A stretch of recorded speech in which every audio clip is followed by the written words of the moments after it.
Parul university के placements का कोई रिप्लेसमेंट नहीं, इसलिए टॉप कंपनीज की फर्स्ट चॉइस। आप तो समझ ही गए होंगे। Join Parul university, Vadodara, Gujarat. Delhi high court ने बाबा रामदेव को कड़ी फटकार लगाई है। बाबा रामदेव ने पहले रूह अफ़ज़ा शरबत पर निशाना साधते हुए शरबत जिहाद जैसे शब्दों का इस्तेमाल किया था। दिल्ली हाई कोर्ट ने कहा है कि अस्वीकार्य टिप्पणियां अदालत की अंतरात्मा को झकझोरती है। दिल्ली हाई कोर्ट ने बाबा रामदेव की टिप्पणियों के खिलाफ रूह अफ़ज़ा बनाने वाली कंपनी हमदर्द की याचिका पर सुनवाई करते हुए यह बात कही है।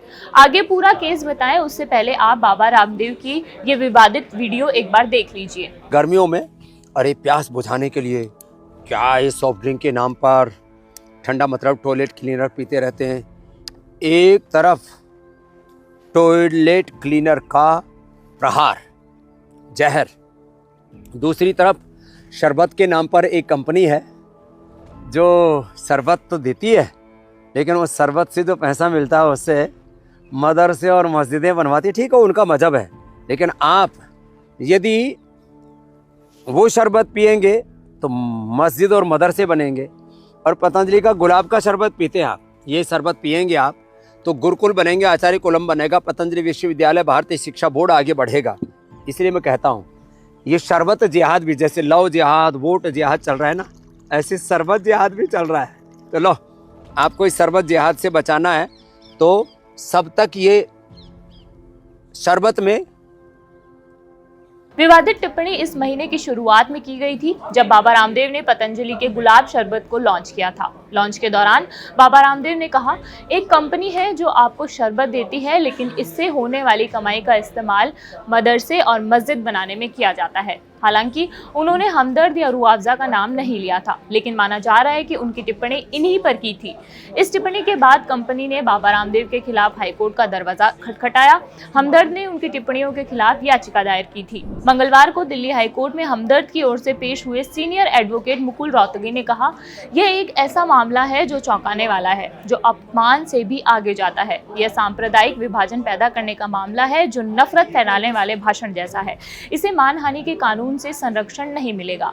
यहां तक कि बाबा रामदेव ने अन्य शरबत ब्रांड की तुलना टॉयलेट क्लीनर से करते हुए कहा, अपने परिवार और मासूम बच्चों को सॉफ्ट ड्रिंक या शरबत जिहाद के नाम पर बेचे जा रहे टॉयलेट क्लीनर के जहर से बचाएं, सिर्फ पतंजलि शरबत और जूस ही चुनें। जब इस मामले ने तूल पकड़ लिया तो बाबा रामदेव ने सफाई भी दी थी। उन्होंने कहा था कि उन्होंने किसी का नाम नहीं लिया। सुनिए उन्होंने उस वक्त क्या कहा था। अरे भैया, रूह अफ़ज़ा वालों ने, अब हमने तो किसी का नाम बोला नहीं, अब रूह अफ़ज़ा वालों ने शरबत जिहाद को अपने सिर ऊपर ले लिया, इसका मतलब वो जिहाद कर रहे होंगे। यदि उनकी निष्ठा यदि हमदर्द की और हिमालय की निष्ठा 100% इस्लाम में है और वो उसके लिए मदरसे और मस्जिद बनाते हैं तो उनको तो खुश होना चाहिए, लेकिन सनातनियों को तो समझना चाहिए ना कि किससे सनातन का गौरव बढ़ रहा है और किससे इस्लाम का गौरव बढ़ रहा है। अब इसको लेकर के भी किसी को पेट में दर्द होता हो तो होने दो, जो शरबत जिहाद है सो है ही। यह पहली बार नहीं है जब बाबा रामदेव और पतंजलि विवादों में आए हैं। पिछले 2 सालों में पतंजलि और इसके संस्थापकों को अपने विज्ञापनों के कारण कई कानूनी चुनौतियों का सामना करना पड़ा है।